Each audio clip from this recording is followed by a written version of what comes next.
é que o Espírito Santo de Deus opere poderosamente, poderosamente, na nossa vida, no nosso coração, nesta conferência, para que saiamos daqui fortalecidos, reanimados, cheios do Espírito, com a disposição de buscarmos este avivamento até que Ele venha.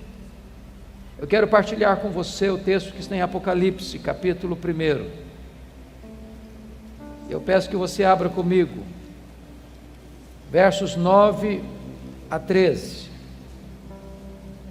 Apocalipse, capítulo 1, 9 a 13.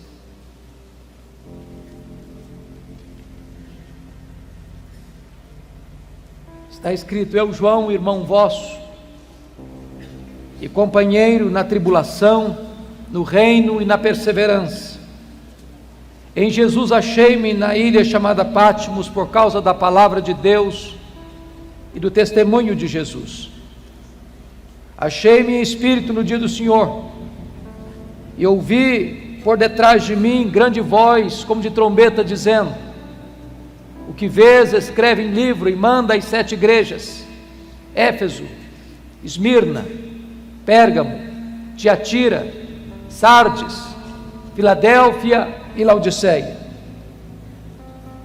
Voltei-me para ver quem falava comigo, e voltado vi 7 candeeiros de ouro, e no meio dos candeeiros um semelhante a filho de homem. Capítulo 3, versos 14 a 22. Ao anjo da igreja em Laodiceia escreve: estas coisas diz o Amém, a testemunha fiel e verdadeira, o princípio da criação de Deus. Conheça as tuas obras, que nem és quente, nem és frio, nem quente. Quem dera fosses frio ou quente. Assim, porque és morno, e nem és quente nem frio, estou a ponto de vomitar-te da minha boca. Pois dizes: estou rico e abastado, e não preciso de coisa alguma, e nem sabes que tu és infeliz, sim, miserável, pobre, cego e nu. Aconselho-te que de mim compres ouro refinado pelo fogo, a fim de te enriqueceres, vestiduras brancas para te vestires, a fim de que não seja manifesta a vergonha da tua nudez, e com lírio para ungir os teus olhos, a fim de que vejas. Eu repreendo e disciplino a quantos amo. Sê, pois, zeloso e arrepende-te. Eis que estou à porta e bato. Se alguém ouvir a minha voz e abrir a porta, eu entrarei e cearei com ele, e ele comigo. Ao vencedor dar-lhe-ei sentar-se comigo no meu trono, como eu venci e sentei com o meu Pai no seu trono. Quem tem ouvidos, ouça o que o Espírito diz às igrejas. Amém.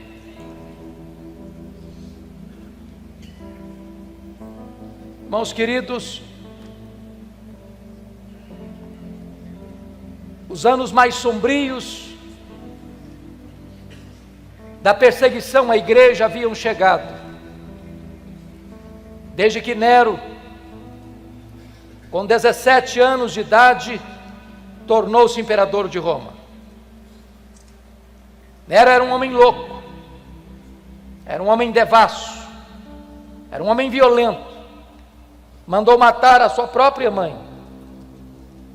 Desde que este homem assumiu o governo de Roma, é que as nuvens escuras de uma perseguição cruel e avassaladora se formavam no horizonte, anunciando a chegada de um tempo muito amargo para a igreja de Deus. 10 anos depois que este homem assumiu o governo, em 54, precisamente no dia 17 de julho, agora de 64, segundo os melhores historiadores, ele mesmo colocou fogo na capital do império. Por causa da sua megalomania, queria construir uma Roma mais bela, mais pujante, mais magnificente. Subiu para o alto da torre de Mecenas, vestido de ator, tangendo a sua lira, assistindo de lá o espetáculo das chamas, lambendo a capital do império. Foram 7 noites e 6 dias de incêndio, de 17 de julho a 24 de julho. Quando o incêndio acabou, a cidade de Roma estava devastada. Dos 14 bairros de Roma, 10 deles foram destruídos pelas chamas.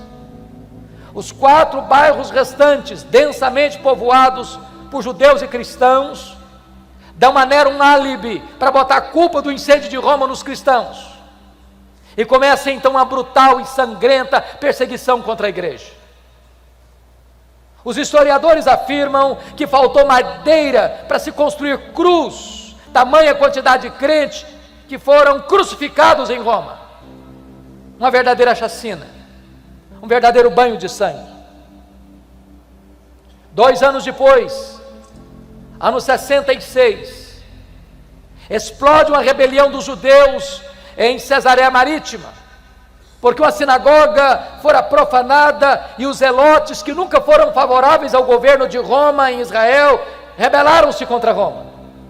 E Roma manda para lá o general Tito, para tentar controlar aquele motim, aquela revolta, aquela rebelião. 2 anos depois, ano 68, o Senado depõe o imperador Nero. Nero tira sua própria vida. 2 anos depois, ano 70, a rebelião em Israel se torna incontrolável.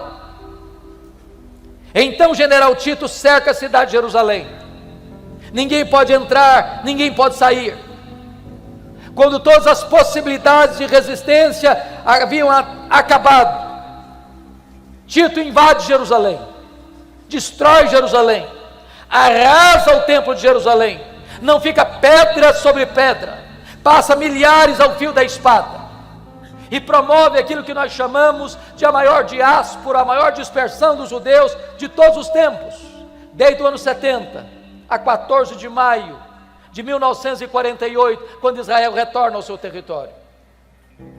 Nesse mesmo ano 70, o imperador Vespasiano inaugura em Roma o Coliseu, o chamado Coliseu Romano, que numa festa de 100 dias de inauguração, mais de 10 mil cristãos foram mortos com requintes de crueldade, enrolados em peles de animais, jogados nas arenas, para os cães morderem, para os touros pisarem, para os leões esfaimados da Líbia devorarem. Uma verdadeira chacina. Ano 81, assume o governo de Roma Domiciano, chamado de o segundo Nero, por causa da crueldade com que perseguiu a igreja. Este imperador vai ser o primeiro a rogar para si o título de Senhor e Deus, pois foi este imperador que deportou o apóstolo João, então pastor da igreja de Éfeso, para a ilha do Mar Egeu, a ilha de Pátimos. Vale destacar que neste tempo todos os apóstolos de Cristo já estavam mortos pelo viés do martírio. João era o último representante do colégio apostólico. Certamente, a intenção de Domiciano era calar a voz do último apóstolo do Senhor Jesus, fechando-lhe todas as portas da terra. Mas quando todas as portas da terra se fecharam para João na terra, Deus abriu-lhe uma porta no céu e disse: sobe para aqui, e eu te mostrarei não as coisas que talvez aconteçam, não as coisas que podem acontecer, eu te mostrarei as coisas que devem acontecer. Até nas horas mais sombrias da igreja, Deus continua no trono, Deus continua governando a história do seu povo. Era um dia de domingo, era o dia do Senhor. Quando João escuta atrás dele uma voz, como voz de trombeta, dizendo: o que vês, escreve em livro e manda às 7 igrejas: Éfeso, Esmirna, Pérgamo, Tiatira, Sardes, Filadélfia e Laodiceia. Quando ele se volta para ver quem falava com ele, ele não vê quem falava com ele. Ele vê 7 candeeiros de ouro, ele vê as 7 igrejas, e no meio das igrejas, um semelhante a filho de homem. O mundo só pode ver Jesus na igreja e através da igreja. Mas o Cristo que João vê não é o Cristo prostrado sobre os seus joelhos com o rosto em terra, angustiado até a morte, erguendo aos céus forte clamor e lágrimas, suando sangue, na mais titânica batalha da humanidade. O Cristo que João vê, não é o Cristo esbordoado, cuspido, zombado do sinédrio judaico. O Cristo que João vê, não é o Cristo ultrajado e surrado do pretório romano, cuja fronte foi ferida por uma humilhante coroa de espinhos. O Cristo que João vê, não é o Cristo que carrega o lenho maldito pelas estreitas e apinhadas ruas de Jerusalém, sob os apupos e vaias de uma multidão ensandecida e sangue sedento. O Cristo que João vê, não é o Cristo preso naquele leito vertical da morte, suspenso entre a terra e os céus. O Cristo que João vê, é o Cristo vencedor, é o Cristo da glória, é o Cristo que triunfou sobre a morte, o inferno. Seus cabelos não estão mais sujos de sangue e poeira, mas são brancos como a neve. Seus olhos não estão mais empapuçados de sangue, mas são como chamas de fogo. Seus pés não estão mais presos ao lenho, são como bronze polido. Suas mãos não estão mais esmagadas pelos cravos, mas sustentam a igreja. A sua voz não está mais embargada pela sede, mas é como voz de muitas águas. Da sua boca sai uma afiada espada de 2 gumes. O seu rosto não está mais desfigurado, mas brilha como o sol no seu fulgor. Diz a Escritura que quando João vê o Cristo da glória, ele cai como morto aos seus pés. E o Senhor põe a mão direita sobre ele e diz: não temas, João, não temas. Eu sou o primeiro e o último.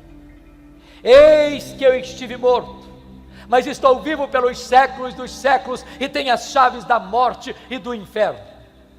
Nós não servimos ao Cristo que esteve vivo e está morto, nós adoramos o Cristo que esteve morto e está vivo pelos séculos dos séculos. No capítulo 1, versículo 13, João vê o Cristo da glória no meio das igrejas. E eu quero dizer para você nesta noite, que Jesus está aqui no nosso meio. E é porque Ele está aqui que você e eu estamos aqui. É porque Ele está aqui que nós temos uma grande expectativa, uma enorme esperança de que Deus pode nos visitar e trazer sobre nós um poderoso reavivamento espiritual. Mas no capítulo 2, versículo 1, nós somos informados que Jesus está andando no meio dos candeeiros, andando no meio das igrejas. Para quê? Para sondar a igreja, para exortar a igreja, para corrigir a igreja, para disciplinar a igreja, para consolar a igreja, para fazer promessas à sua igreja.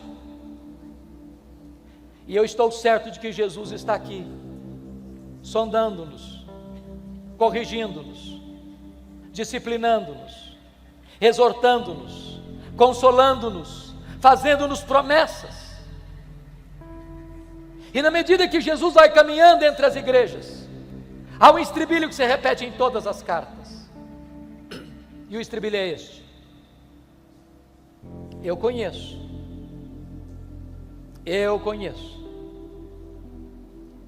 eu conheço, eu conheço,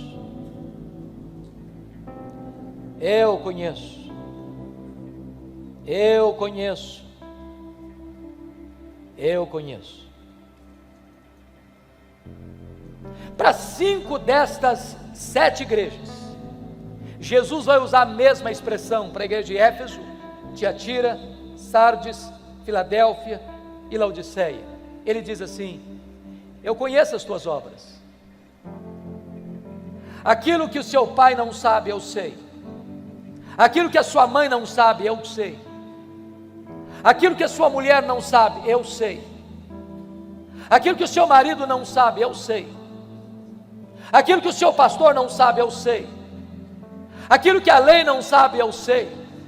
Aquilo que você fechou a porta do quarto para ninguém ver, eu estava lá. Ninguém pode esconder nada daquele cujos olhos são como chamas de fogo. Ele conhece a sua igreja. Ele não se deixa enganar por performance humana. Ele não se deixa ludibriar pelo verniz das emoções. Ele conhece a verdade no íntimo. Mas para a igreja de Esmirna, a mais pobre igreja da Ásia, Jesus vai usar uma outra expressão. Ele diz assim: eu conheço a tua tribulação e a tua pobreza, mas tu és rico. Me conforta isso, porque Jesus também conhece as suas dores, os seus gemidos, os seus soluços, as suas noites indormidas, as suas madrugadas insones, as angústias que assaltam o seu peito, as dores profundas que latejam em sua alma. Jesus conhece. E Jesus me choca, porque você e eu temos uma noção do que é uma igreja rica. A igreja mais pobre da Ásia, Jesus diz assim: eu conheço a tua pobreza, mas tu és rico. O que é uma igreja rica para nós hoje? É uma igreja que tem muitos membros? É uma igreja que tem um templo suntuoso? É uma igreja que tem um orçamento robusto? É uma igreja que tem muitos membros influentes na sociedade? Essa é a concepção que nós temos de uma igreja rica. Mas Jesus se dirige à mais pobre igreja da Ásia e diz: tu és pobre, mas aqui em cima tu és rica. Pobre aos olhos dos homens, rica aos olhos de Deus, pobre na terra, rica no céu. O que é importante não é ser rico na terra, é ser rico no céu. Não é ser rico aos olhos dos homens, mas ser rico aos olhos de Deus. Por outro lado, a igreja mais rica da Ásia, a igreja que dizia para si mesma: eu sou rica, eu estou abastada, eu não preciso de nada. Jesus olha para essa mesma igreja e faz um outro diagnóstico e diz: tu és pobre, miserável, cego e nu. Mas para a igreja de Pérgamo, Jesus vai usar uma outra expressão. Ele vai dizer assim: eu conheço o lugar onde tu habitas, onde está o trono de Satanás. E eu não sei se você já perguntou por que Jesus disse isso sobre Pérgamo. Vocês sabem que Pérgamo era a segunda maior cidade da Ásia, só perdia para Éfeso, que era a capital. Quando se disputava na Ásia Menor que cidade construiria o primeiro templo de adoração ao imperador romano como uma divindade, Pérgamo ganha a concorrência e constrói o primeiro templo de adoração ao imperador na Ásia Menor. Muito provavelmente o que Jesus está dizendo é o seguinte: qualquer lugar onde você coloca um homem no pedestal, qualquer lugar onde tem culto à personalidade, qualquer lugar onde você coloca o homem no centro das atenções, aí está o trono de Satanás, porque todo o humanismo antropocêntrico, todo o humanismo que adora o homem, coloca o homem no centro, aí está a ação e o trono de Satanás.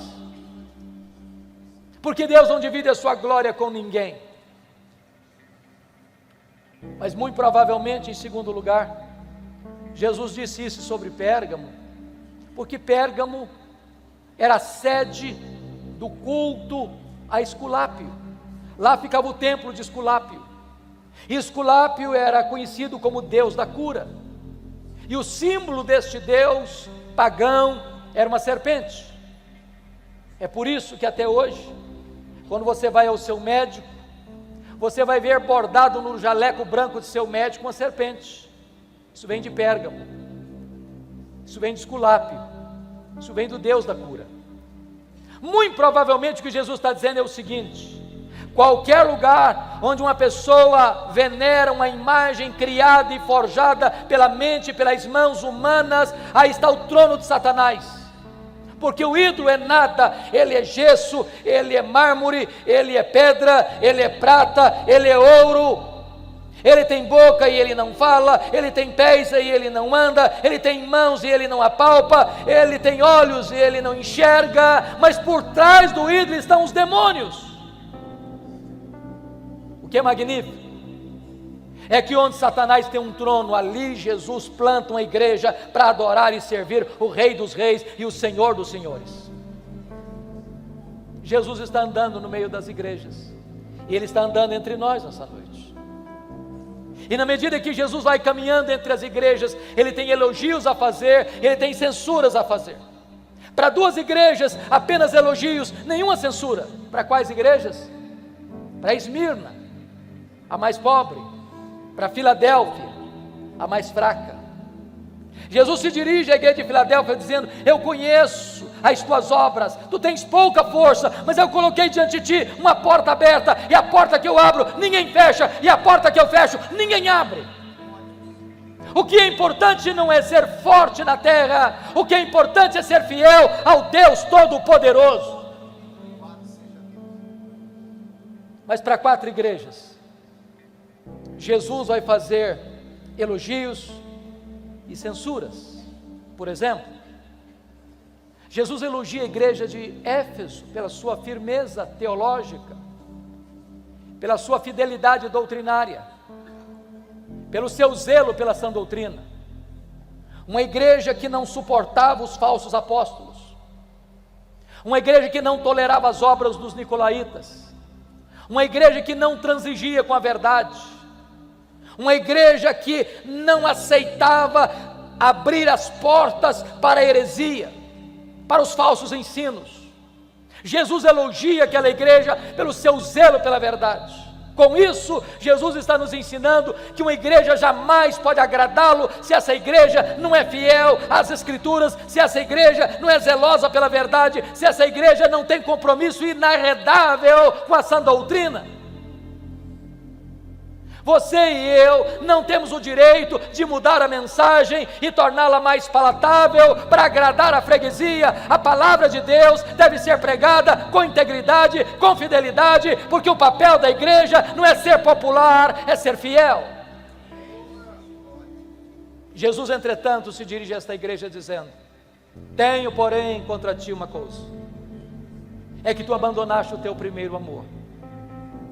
E aqui corremos um sério risco, porque às vezes até na defesa da ortodoxia, uma igreja pode perder a piedade. Mantém a ortodoxia intacta, mas não tem mais vida, mas não tem mais entusiasmo, mas não tem mais brilho nos olhos, mas não tem mais calor espiritual. Tem luz na cabeça, mas não tem fogo no coração. E é preciso alertar-nos que nada mata mais do que a ortodoxia morta. Pessoas que têm a mente arejada pela verdade, mas o coração está seco, está árido. Já colocou a vida cristã no piloto automático. O culto acontece, a pregação, a oração, os cânticos, mas tudo dentro de um mecanicismo árido. Não tem mais vida, não tem mais entusiasmo, não tem mais amor por Deus, o coração não arde mais, os olhos não brilham mais, não mais a alegria exultante, cheia de glória. E eu posso lhes dizer, irmãos, que a ortodoxia é necessária, que ela é vital, que ela é insubstituível, que nós jamais podemos negociar a verdade, mas só ortodoxia sem piedade não serve.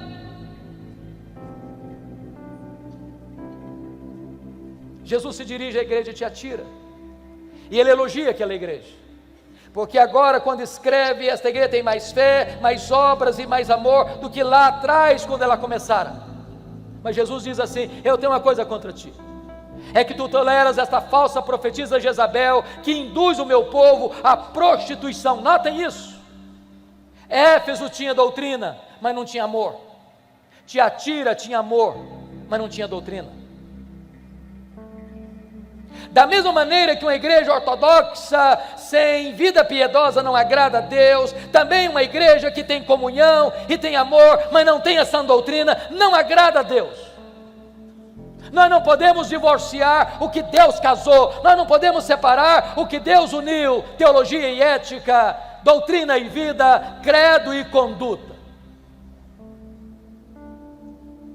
Jesus elogia a igreja de Pérgamo, porque naquela igreja tinha gente fiel, pronta a morrer pela sua fé, como seu líder Antipas. Segundo os historiadores, ele morreu carbonizado dentro de um boi de bronze encandecido. Mas nessa mesma igreja tem gente flertando com as doutrinas de Balaão, nesta mesma igreja tem gente flertando com o mundo, nesta mesma igreja tem gente que está com um pé dentro da igreja e outro fora da igreja. Pelas minhas andanças pelo Brasil, é muito comum eu escutar a seguinte pergunta: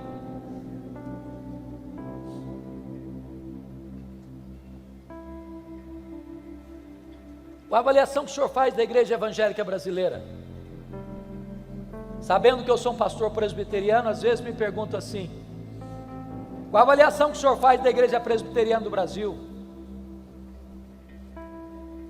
Talvez, às vezes a pergunta é mais interessada, mais específica: qual é a avaliação que o senhor faz da igreja? O senhor tem o privilégio de pastorear. E a minha resposta é sempre a mesma. Eu respondo assim: vai muito bem, muito bem. Vai mais ou menos, mais ou menos. Vai muito mal, muito mal, muito mal. Sabe por que eu respondo assim? Porque numa mesma igreja, que escuta o mesmo pastor, que se assenta ao redor da mesma mesa do Senhor, que canta no mesmo conjunto coral, tem gente cheia do Espírito Santo, tem gente capengando na fé, tem gente vivendo em pecado, numa mesma congregação. Jesus está andando no meio da sua igreja, Ele conhece a sua igreja, Ele elogia a igreja de Sardes. Aquela igreja tinha um nome na cidade, uma igreja viva. Hoje talvez diríamos uma igreja avivada. Talvez a sua liturgia fosse empolgante, talvez a música fosse eletrizante, talvez as emoções transbordassem. Mas Jesus olha para essa igreja que tem o nome de que é uma igreja avivada e diz: não, isso não passa de um verniz, você está morta. Tem poucos, apenas poucos, que ainda não contaminaram as suas vestiduras. E com isso Jesus me ensina 3 verdades. Primeiro, ele me choca. Sabe por que me choca? Porque a igreja que diz que é pobre, Jesus não, você é rica. A igreja que diz que é rica, Jesus não, você é pobre. A igreja que diz que é viva, Jesus não, você está morto. A igreja que diz que é fraca, Jesus não, mas eu coloquei diante de você uma porta aberta. Então, 3 coisas eu aprendo. Primeiro, o que é importante não é o que você pensa a seu respeito. O que é importante não é o que as pessoas dizem a seu respeito. O que é importante é o que Jesus diz a seu respeito. Jesus não tem uma opinião a seu favor, a seu respeito. Jesus tem o diagnóstico, Ele conhece as nossas obras. Mas, queridos irmãos, para uma igreja não tem elogio nenhum, apenas censuras. Que igreja é essa? Laodiceia. Eu peço que você vá comigo agora para o capítulo 3. É curioso que a igreja que recebe apenas censura de Jesus, que mais fez Jesus sofrer, é a igreja que tem a melhor opinião de si mesma de todas as 7 igrejas. Tem a melhor autoavaliação.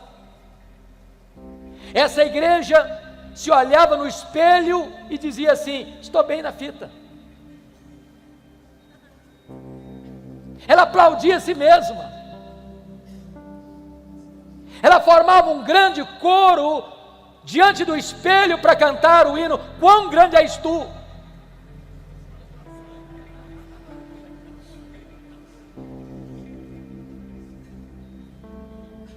E eu gostaria então, com a sua Bíblia aberta comigo no texto, olhar 3 coisas aí. Primeiro, dos versos 15 a 17, Jesus vai fazer um diagnóstico. Dos versos 18 a 20, Jesus vai fazer um apelo. Dos versos 21 a 22, com base no verso 14, Jesus vai fazer uma promessa. Vocês sabem que Laodiceia ficava na região do vale do rio Lico, a região mais fértil da Ásia. Ainda hoje é a região mais fértil da Turquia. Vocês sabem que naquele vale ficavam 3 cidades: Hierápolis, Colossos e Laodiceia. distante uma da outra 9 quilômetros. Eram tão pertas que quando Paulo escreveu aos Colossenses, ele ordenou que a mesma carta fosse lida na igreja de Hierápolis e na igreja de Laodiceia. Hierápolis era a nossa Caldas Novas brasileira, lugar onde havia uma fonte de águas quentes. Há uma montanha lá chamada Castelo de Algodão, de rochas calcárias brancas, onde as águas brotam quentes e vão descendo, formando piscinas naturais em cascatas, e pessoas vinham e vêm até hoje para tomar banhos nas águas quentes e terapêuticas de Hierápolis. Do outro lado do rio, em Colossos, havia fontes de águas frias e geladas, também terapêuticas. Mas em Laodiceia, a maior cidade, não havia fontes, nem de águas quentes, nem de águas frias. As águas vinham por meio de aquedutos e chegavam lá mornas, tépidas, impróprias para beber e impróprias para uso terapêutico. O que é que Jesus Cristo faz? Ele pega esse gancho da geografia e diz assim: quem dera tu fosses quente como as águas de Hierápolis, quem dera tu fosses fria como as águas de Colossos, mas porque tu és morna com as águas que chegam na cidade, eu estou a ponto de vomitar-te da minha boca. Porque ele usa a figura do ouro, porque Laodiceia era a cidade dos endinheirados, dos bancários, era o centro econômico da Ásia Menor. Jesus diz: vocês se orgulham do ouro que vocês têm, mas espiritualmente vocês estão pobres. Por que Jesus usa a figura da roupa branca? Porque Laodiceia era o maior centro têxtil da Ásia Menor. Jesus diz: vocês se orgulham das suas fábricas de roupas, mas vocês espiritualmente estão nus.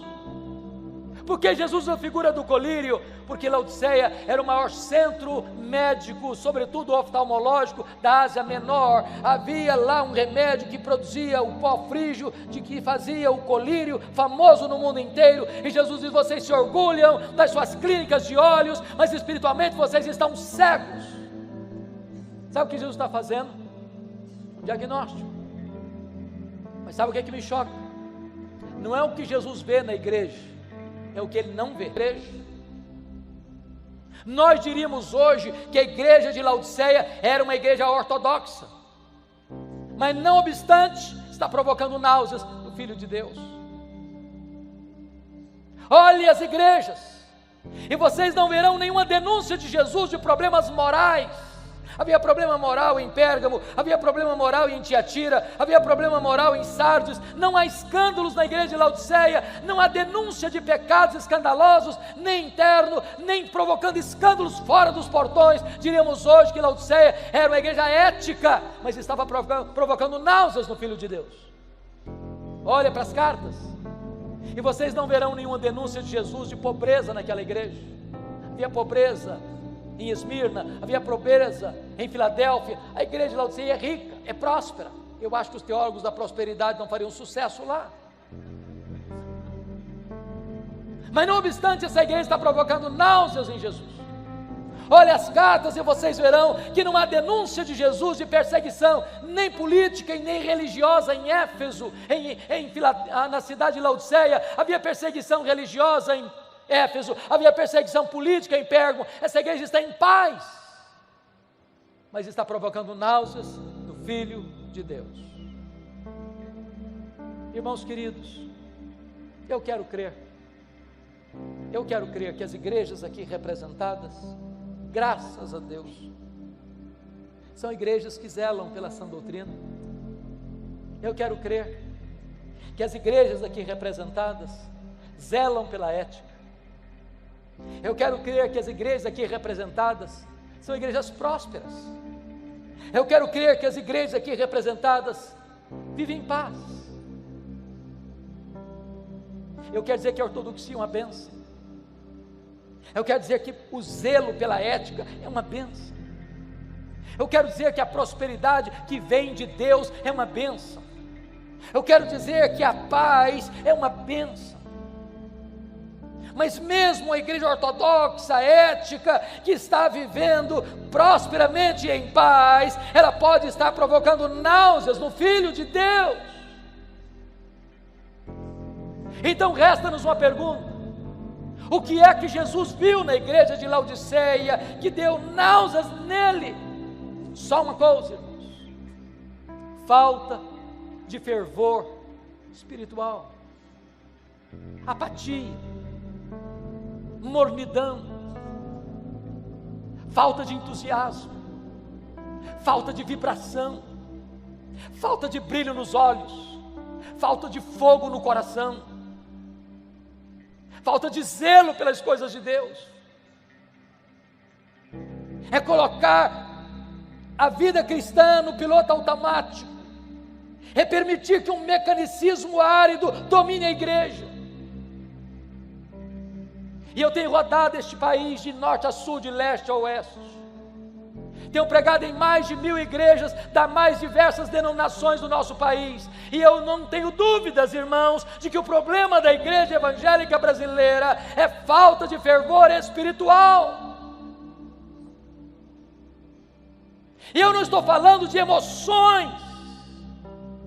Em muitos lugares elas transbordam, noutros lugares elas minguam. Eu estou falando de fervor, que, como já foi dito neste culto, não é produzido pelo homem, só o Espírito de Deus. Eu temo, irmãos, eu temo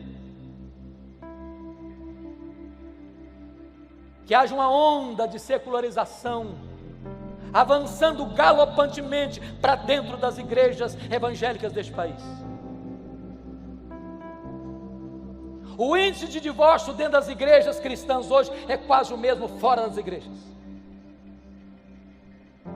O número de gente que vai para a cama com o namorado e com a namorada dentro das igrejas hoje é quase o mesmo fora das igrejas.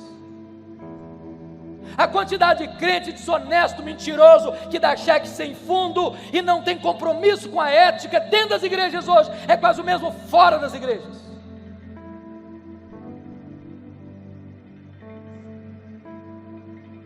Querem ver uma coisa? Eu não sei como é que você está lidando com isso na sua região, mas por onde eu ando, os pastores lamentam comigo esse fato. As festas de casamento dos nossos crentes estão se transformando numa vergonha, uma vergonha. Você sai da igreja, onde você adora a Deus, onde você prega, você ora, você canta, você invoca a bênção de Deus, e dali sai para um rico cerimonial, e lá o pau quebra. O pau quebra, porque a música que rola lá não tem nada a ver com Deus, mas não. Bebidas alcoólicas, se serve todas. As luzes, como uma boate moderna, acendem-se no teto, e o povo de Deus bêbado cai na pista de dança e volta para casa com as pernas trôpegas. Olha para o retrovisor e veja as igrejas que entraram por esse caminho, onde foram parar. Ou a igreja tem a coragem de botar o pé no freio, ou nós entraremos para dentro desta avassaladora secularização. Há poucos dias, um pastor me disse, pastor Hernandes, a minha mocidade sai de uma reunião de oração e vai para balada até de madrugada. Nada tem nada mais a ver. Eu conheço líderes que vão fazer um discipulado na sua casa e depois de abrirem a Bíblia e de orarem com o seu discipulando, abrem uma garrafa de uísque e bebem a valer, introduzindo e matriculando os seus discipulandos no alcoolismo. Nada tem nada a ver. Há poucos dias um pastor me disse com lágrimas nos olhos, pastor Hernandes, a minha denominação não batizou um crente por igreja, por ano, em média.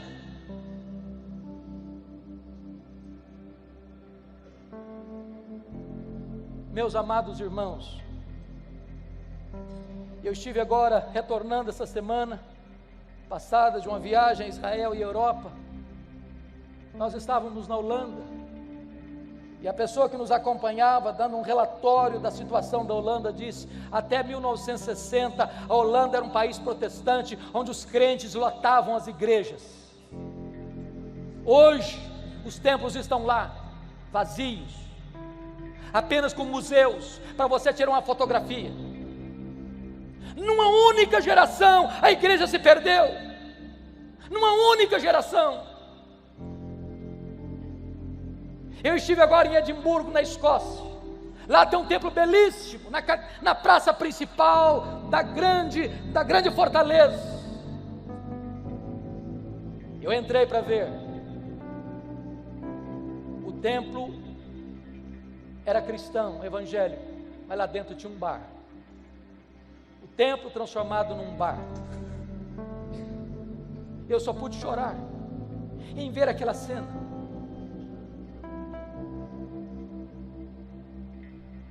Irmãos queridos, sabe o que significa isso? Nós precisamos de um avivamento espiritual. Se nós não quisermos entrar por esse mesmo caminho, se nós não quisermos colher os frutos amargos de uma secularização, de uma sequidão espiritual, de uma mornidão espiritual, de uma apatia espiritual, onde as pessoas já não têm mais gosto por ir à igreja, onde elas não têm prazer mais na palavra de Deus, onde ir a um culto é um peso, onde frequentar uma reunião de oração é um sacrifício, elas não amam a Deus, elas não querem Deus, elas querem as bênçãos de Deus, e elas substituíram o Deus das bênçãos pelas bênçãos de Deus.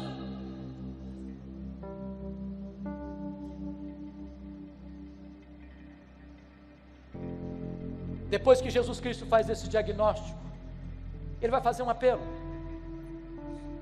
E Ele começa no verso 18 assim: aconselho-te que de mim compres ouro refinado pelo fogo, para te enriqueceres, vestiduras brancas, para te vestires, a fim de que não seja manifesta a vergonha da tua nudez, e colírio para ungir os teus olhos, a fim de que vejas. E Jesus está me ensinando aqui o segredo, o caminho da restauração do fervor espiritual, porque está dizendo: aconselho-te que tu compres de mim, e Ele que é o dono da igreja, e Ele que é o cabeça da igreja, e Ele que manda na igreja, se apresenta como um mercador, dando conselhos. Ele tem um produto para vender, o produto é vital, e o preço é de graça. Aconselho-te que tu compres de mim, que tu compres de mim, que tu compres de mim, disse Jesus. Sabe o que Ele está nos ensinando?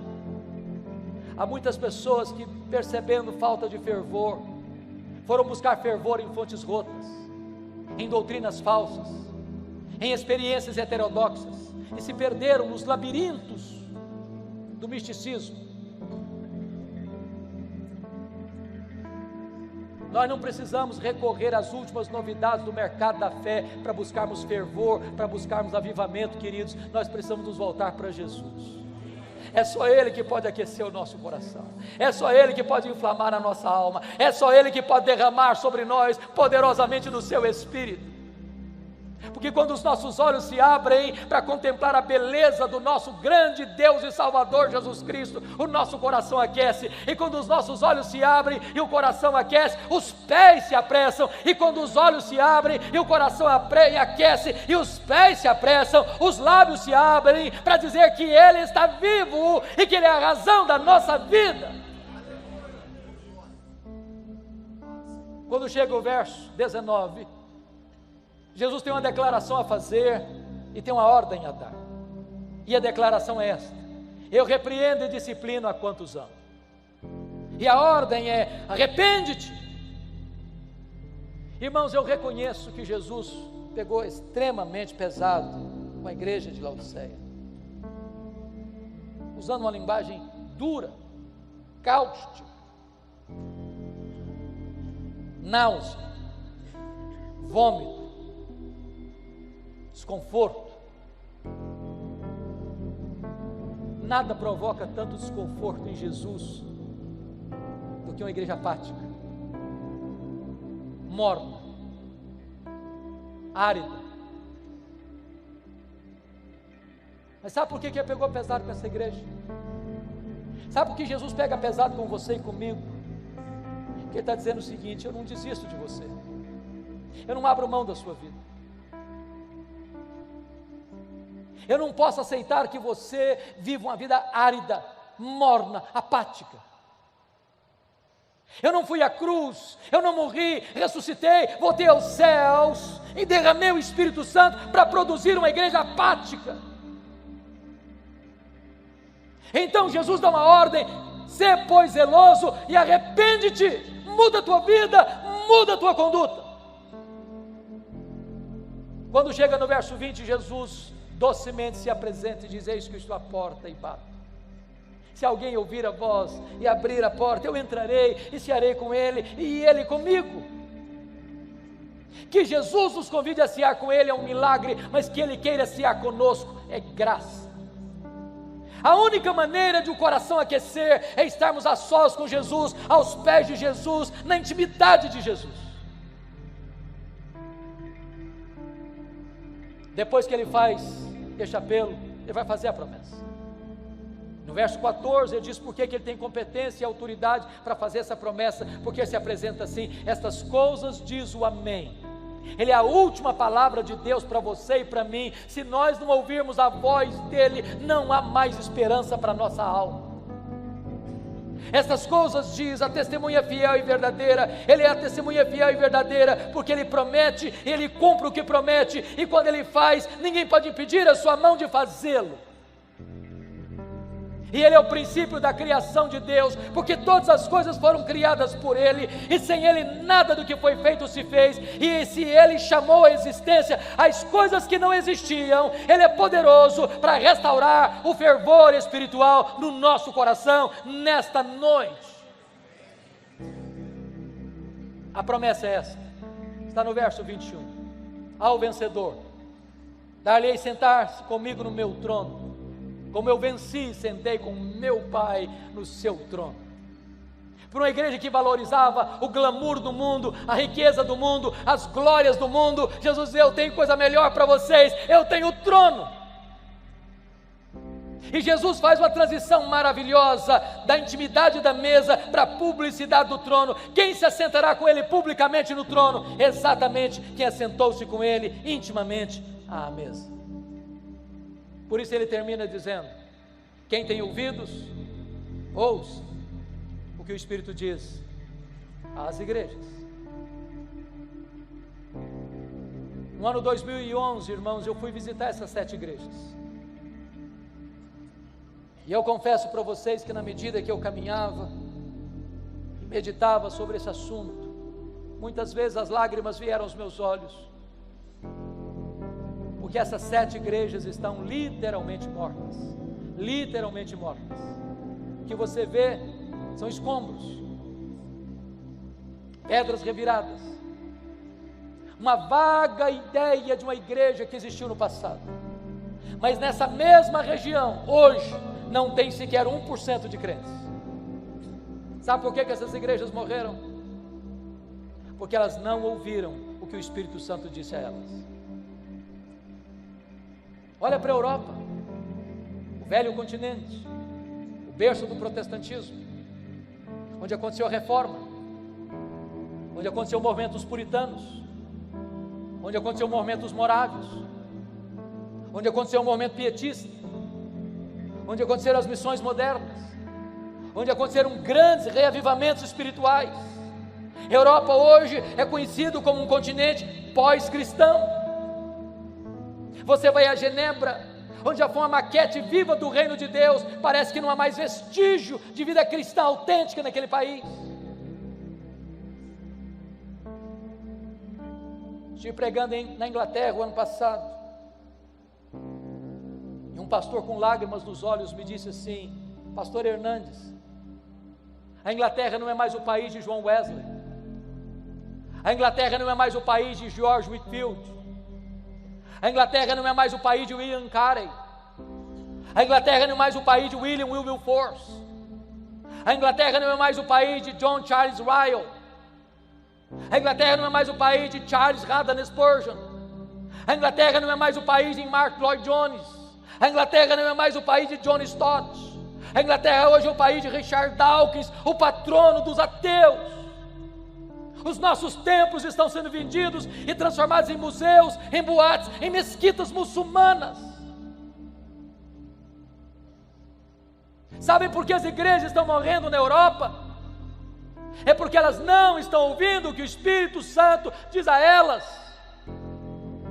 Olha para a América do Norte, olha para o Canadá, para os Estados Unidos, onde aqueles países tão fortes, tão arrojados na evangelização do mundo. Hoje algumas igrejas históricas, rendidas ao liberalismo, perdem centenas, milhares de membros todos os anos, todos os anos, todos os anos.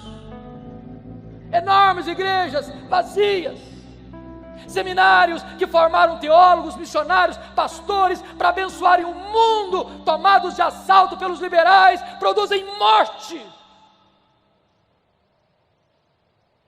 O ano passado eu estava pregando em Nova York numa conferência. Quando terminou aquela conferência, eu fui pregar numa igreja evangélica da cidade. Enquanto o pastor me conduzia àquele templo, ele me mostrou 11 templos que estavam sendo vendidos. Não tinha mais gente para frequentar. Sabe por que as igrejas estão morrendo na América do Norte? Porque há igrejas morrendo lá, vitimadas ou pelo liberalismo de um lado, ou pelo sincretismo religioso do outro, ou pelo secularismo de outra parte, ou pela ortodoxia morta. É porque não estão ouvindo o que o Espírito Santo diz às igrejas.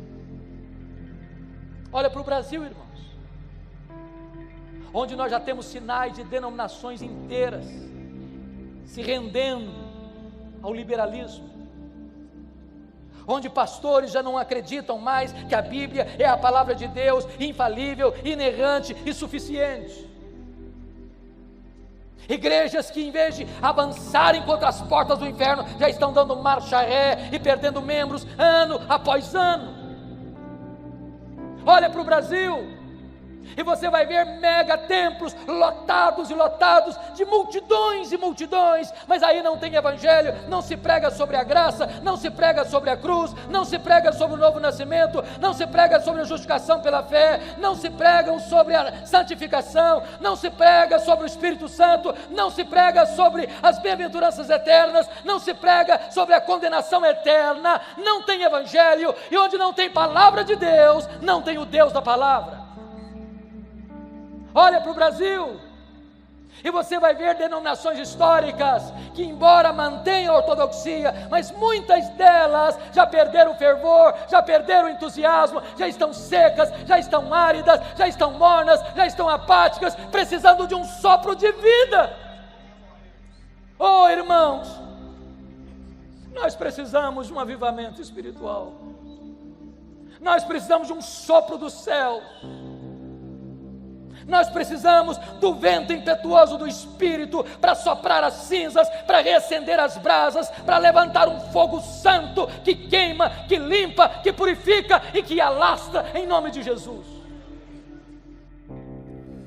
Me diz o que você achou.